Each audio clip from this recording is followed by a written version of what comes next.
मेरी ओर से सबसे पहले हमारे देश की आज़ादी के हीरो रहे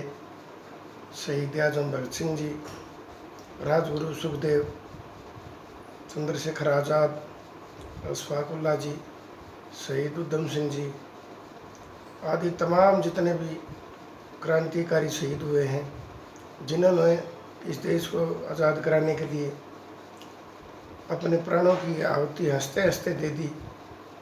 ऐसे महान सपूतों को, महान शहीदों को मेरा कोटि कोटि नमन। और उसके बाद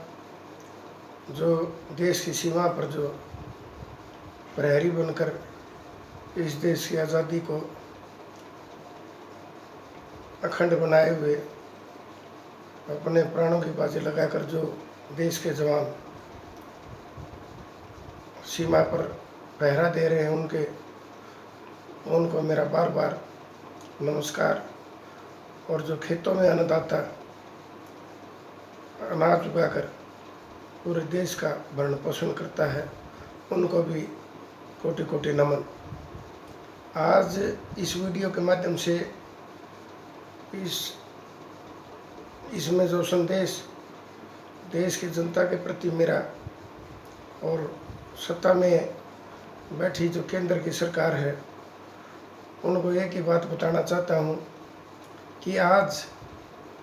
सत्ता के दम पर देश में अभिव्यक्ति की आज़ादी, जो देश की जनता अपने हकों के लिए अपना शांतिपूर्वक जो भी को धरना प्रदर्शन करती है, तमाम हथकंडों से सत्ता में बैठे राजनेता प्रशासन की मदद से उसको कुचलने का काम करते हैं। तो देश की आज़ादी से लेकर आज तक सरकारें चाहे केंद्र में हो चाहे प्रदेश में कोई भी रही हो, लेकिन ऐसी कोई सरकार नहीं जिसका प्रदेश की जनता से किसी न किसी आंदोलन में अपने हाथ खून से ना रंगे हों। चाहे वो केंद्र की सरकार हो चाहे प्रदेशों की, हर जगह जब भी कोई, चाहे कर्मचारी हो, चाहे कोई किसान हो, मजदूर हो, गरीब हो, जो भी कोई अपनी मांगों के लिए व्यापारी हो, सरकार के सामने जब अपना हकों की मांग को लेकर बार बार उसको प्रदर्शन करना पड़ता है, तो इससे बड़ी शर्म की क्या बात होगी कि देश तो भले ही आज़ाद हो गया हो, लेकिन सत्ता में बैठे लोगों की मानसिकता शायद उन्हीं अंग्रेजी हुकूमत की तरह है। फूट डालो और राज करो की नीति से चंद जो हमारे ब्यूरोक्रेट्स हैं, चाहे वो राजनेता है, चाहे जुडिशरी में है, और चाहे वो लोकतंत्र का चौथा स्तंभ मीडिया हो, किसी को कोई फर्क नहीं पड़ता। जनता सिर्फ इन राजनेताओं को सत्ता देने के लिए बनी है, और देश की जनता शायद जब भी आवाज़ उठाती है तो वो इनके हाथों से अत्याचार सहन करने को बनी है। मैं एक बात बताना चाहता हूँ, मुझे आज भी याद है कि मैंने जब शहीदों के जीवनी, उनकी कुर्बानी की गाथा को पढ़ा तो धीरे धीरे ये महसूस किया कि शहीद भगत सिंह जब जिस वक्त उनको फांसी होनी थी, उससे 2 घंटे पहले जब उनके वकील श्री प्राणनाथ मेहता ने उनको एक किताब ले जाकर दी जिसका नाम रिवोल्यूशनरी लेनिन था,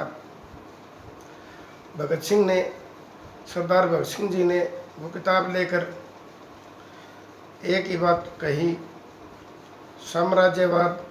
मुर्दाबाद, इंकलाब जिंदाबाद। मैं देश की जनता को यह बताना चाहता हूँ कि आज फिर देश में राज कर रही सरकारें उसी दिशा की ओर बढ़ रही हैं। जो इंकलाब की जो चिंगारी है, धीरे धीरे रुई की आग की भांति पूरे देश में जनता में घर करे बैठी है। भले ही ये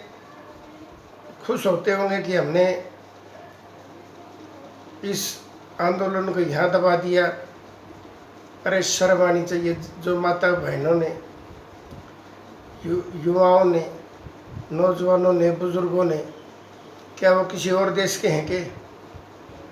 क्या आपको इतनी भी शर्म नहीं आती कि वो भी किसी न किसी के भाई हैं,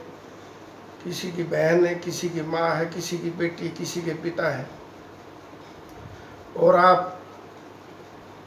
जो ब्रिटिश हुकूमत की तरह सोच रखने वाले राजनेताओं के कहने भर से जो बड़े बड़े पदों पर उच्चाधिकारी बैठे हैं, उन्होंने और सत्ता में बैठे नेताओं ने, चाहे जुडिशरी हो चाहे मीडिया हो, सबका एक ही दायित्व बनता है कि इस देश का कोई भी, चाहे गांव से रहने वाला, चाहे मेट्रोपॉलिटन सिटीज़ तक रहने वाला कोई भी हो, उसकी दुख तकलीफ सत्ता में बैठे लोग, न्याय देने वाले जुडिशरी में जो बैठे बड़े बड़े न्यायाधीश और ब्यूरोक्रेट्स, जो बड़े बड़े IAS IPS अधिकारी हैं, और मीडिया के लोग, उनको चाहिए तो वास्तविकता दिखानी, लेकिन सब अपनी रोटियां सेकने के चक्कर में, इस साम्राज्यवाद का विस्तार करने के चक्कर में वो उसी सोच को मजबूत करने में लगे हैं जिनसे बड़ी मुश्किल से हमारे क्रांतिकारी वीरों ने अपने प्राणों की आहुति देकर इस देश को उस